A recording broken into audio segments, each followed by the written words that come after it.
Aloha and good afternoon. My name is Juergen Steinmetz, joining you from livestream.travel and eTurboNews in Honolulu. Today is March 25th, Friday, and we are going today to Panama and to the Kingdom of Eswatini. In our breaking news show, first we'll be going to be featuring Burcin Turkkan. She is the president or the international president for SKAL International. SKAL is the oldest organization in travel and tourism and known for doing business with friends, exactly with more than 11,000 friends around the world. And Burcin will explain this to her fans and participants at the Expo Tourism International in Panama today.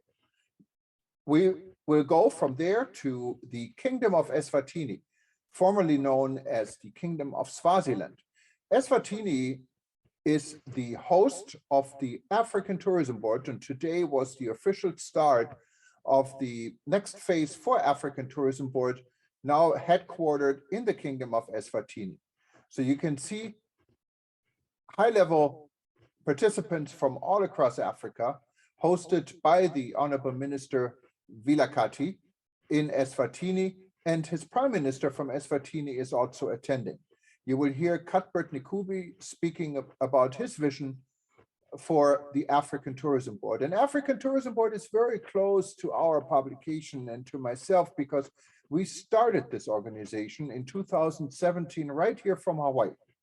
The AfricanTourismBoard.com was one of our websites. eTurboNews wanted to convert into a commercial site for Africa. And when this name went out there, we were approached by several people in Africa and also by Dr. Taleb Rifai, who was the former Secretary General for the World Tourism Organization. Why not help to start an African Tourism Board? So in London at the World Travel Market in 2018, we came together and we met with African tourism professionals, ministers, and other interested participants to the World Travel Market at the time. And we decided to build the African Tourism Board in 2019. Then in April at the World Travel Market in Cape Town, this was be concluded. We appointed Cuthbert Nkubi a week later as the chairman, and he is still the chairman of the organization.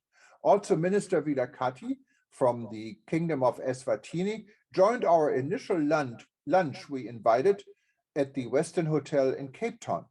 With me at the time was Dr. Peter Talo, our co-host also and co-chairman for the World Tourism Network, and Alain Saint-Ange, who was the president of the African Tourism Board for some time. And before that, you all know him as the Minister of Tourism from the Republic of Seychelles.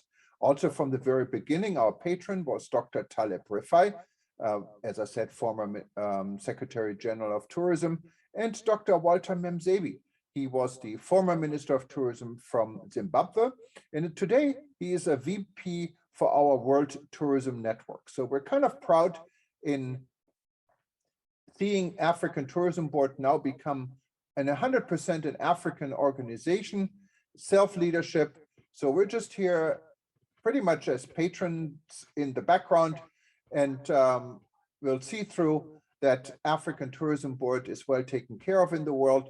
And the dream we all had is now the African dream of bringing tourism together in this continent that has 54 or 56 countries. So it's an enormous task, but tourism unites and we can all feel it today. So we're going to go to Eswatini and take a look at some of the lounge glimpses that took place this morning, their time. Thank you for joining us here at eTurboNews. If you wanted to watch any of our former breaking news shows, you can simply go to our YouTube channel or click on the archive button on eTurboNews, on the event button or YouTube button, and you can watch all our different episodes and also our many panel discussions. If you want to be in the news or you have news tips, go to eTurboNews.com and click on Submit News Tips, and we'll be happy to take a look at it and see how we can feature you in one of our upcoming editions. Enjoy.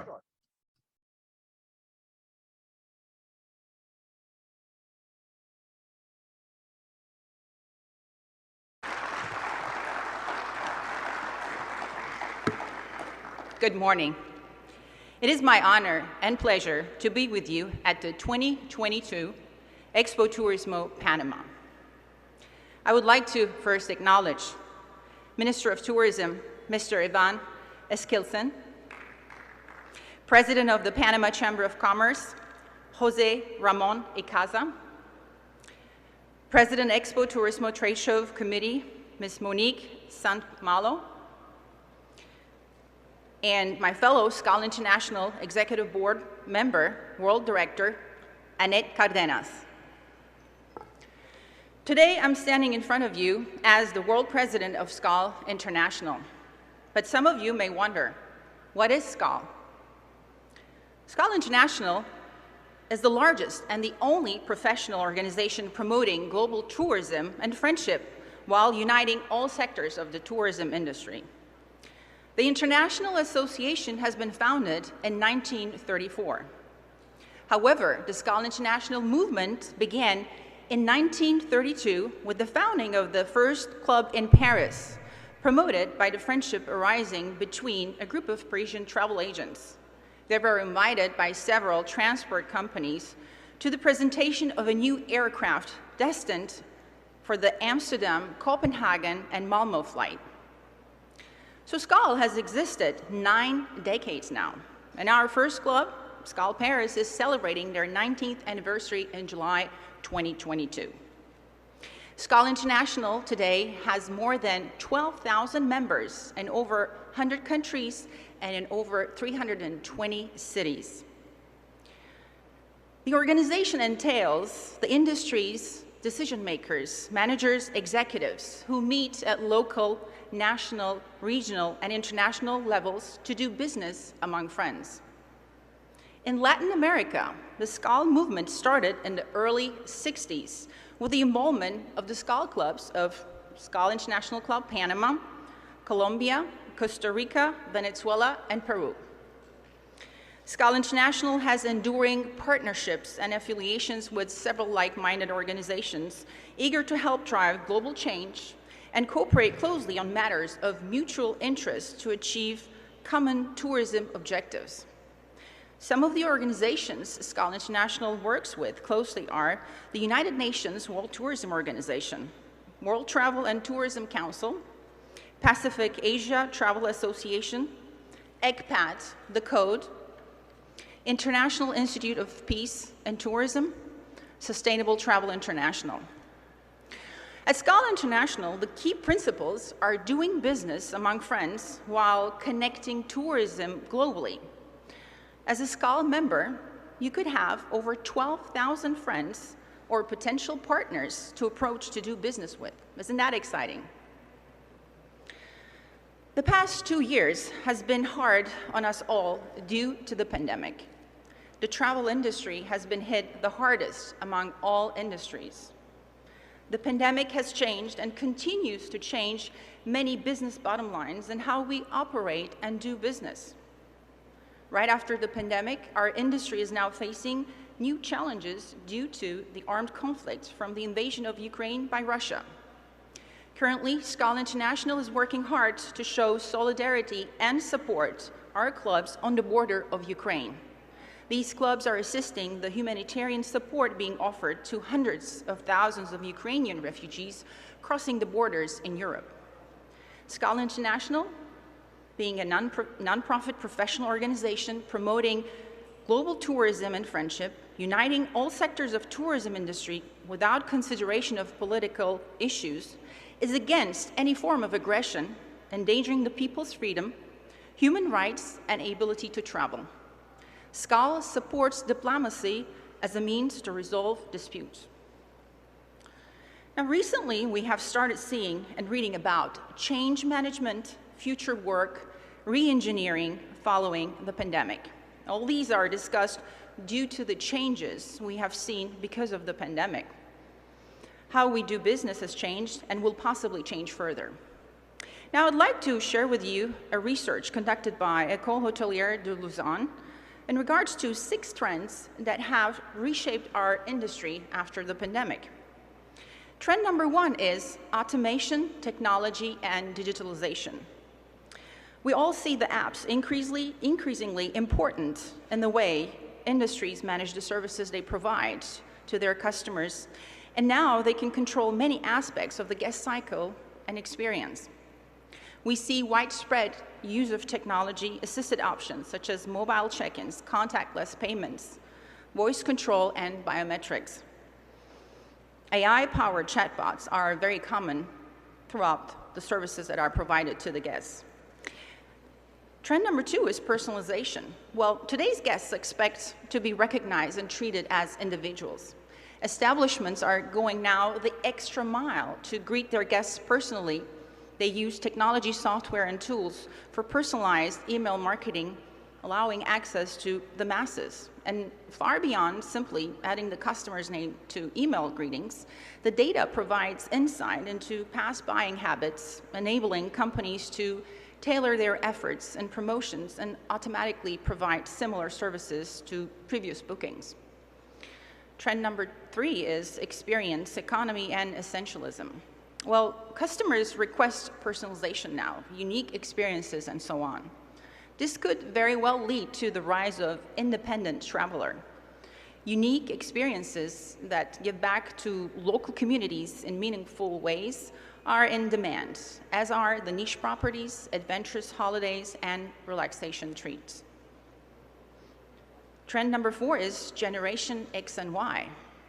These new generations have different requirements and needs compared to older generations. Older generations think about hotels and car rentals. Younger generations think about Airbnb and Uber. As this generation also likes to travel. Damas y caballeros, de esta manera declaramos inaugurado Expo Turismo en el día de hoy, con el aplauso de todos y cada uno de los presentes, damas y caballeros, a quienes les agradecemos su participación. Gracias por acompañarnos en esta inauguración y un evento sumamente importante en esta reactivación económica del país. Gracias también en nombre de la Cámara de Comercio, Industrias y Agricultura de Panamá. Que tengan un extraordinario día.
They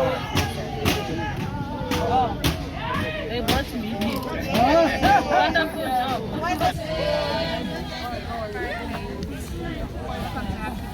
One of the best hotels in Eswatini.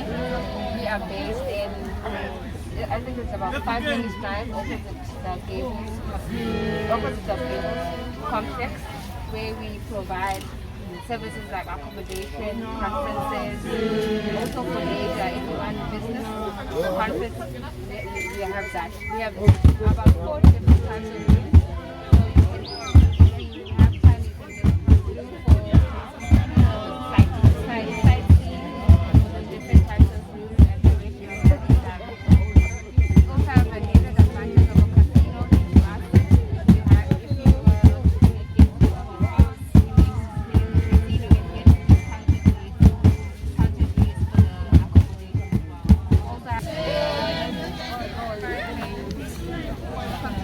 Also have one of the best hotels in Eswatini. We are based in, I think it's about 5 minutes drive opposite the Gables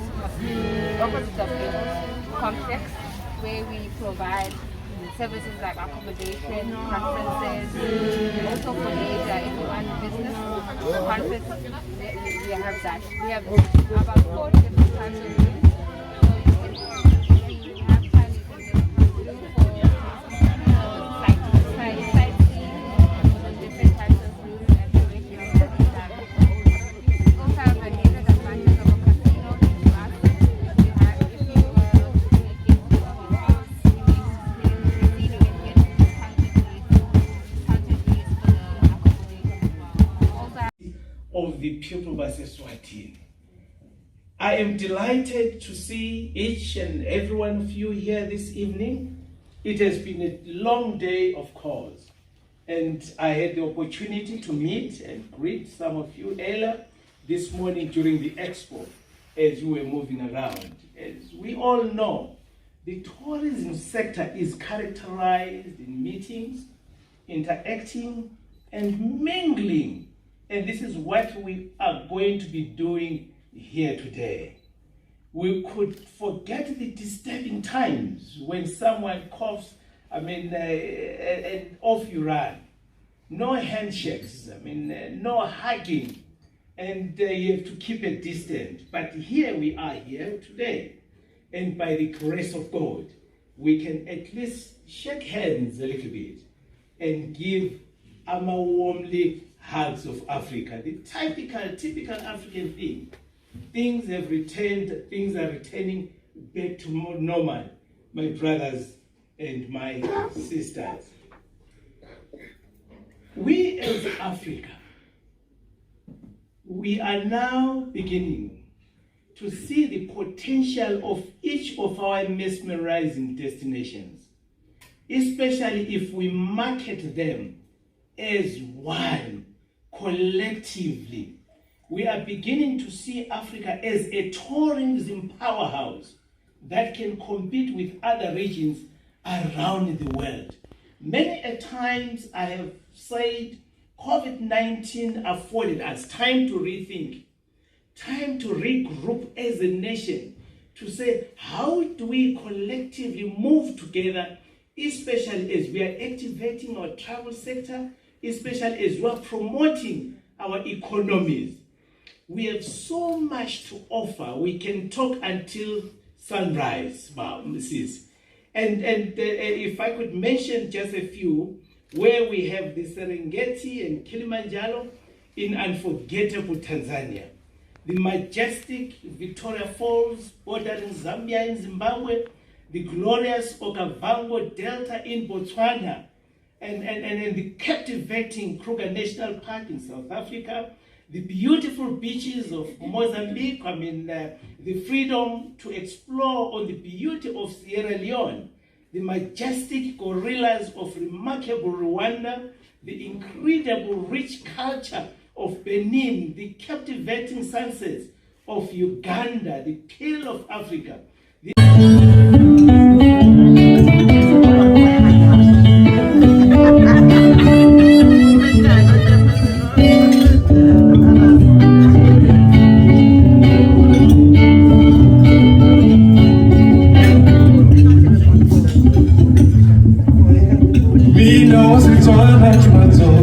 Of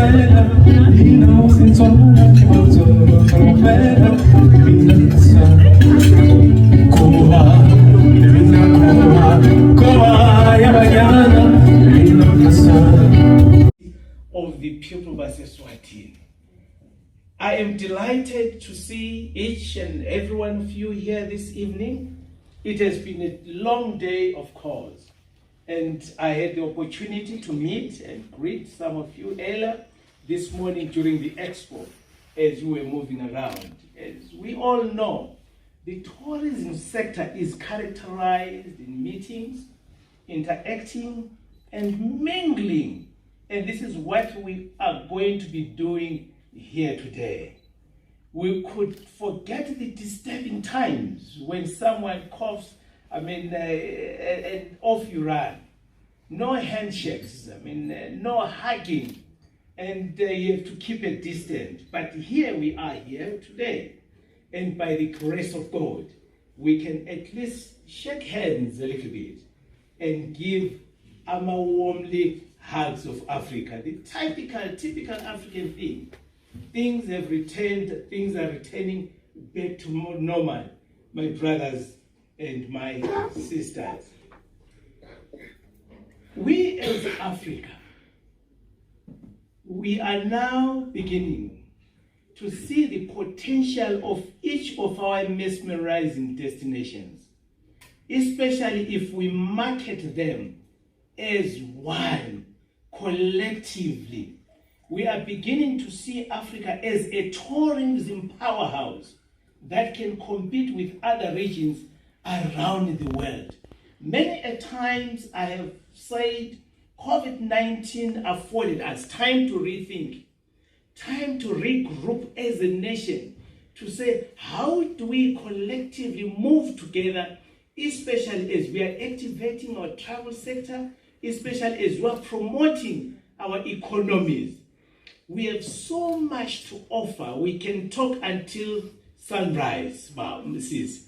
And if I could mention just a few, where we have the Serengeti and Kilimanjaro in unforgettable Tanzania, the majestic Victoria Falls bordering Zambia and Zimbabwe, the glorious Okavango Delta in Botswana, and the captivating Kruger National Park in South Africa, the beautiful beaches of Mozambique, the freedom to explore on the beauty of Sierra Leone, the majestic gorillas of remarkable Rwanda, the incredible rich culture of Benin, the captivating sunsets of Uganda, the Pearl of Africa.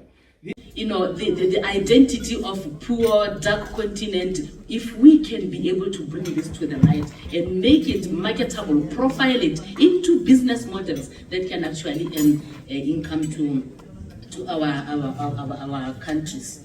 Collaboration, very critical. ATB is solidifying collaboration between countries, which means we can learn from one another, we can teach one another, we can commonly and together market Africa, we can market each country. I will be marketing Botswana, but I can talk about Eswatini and say, for this particular thing, no.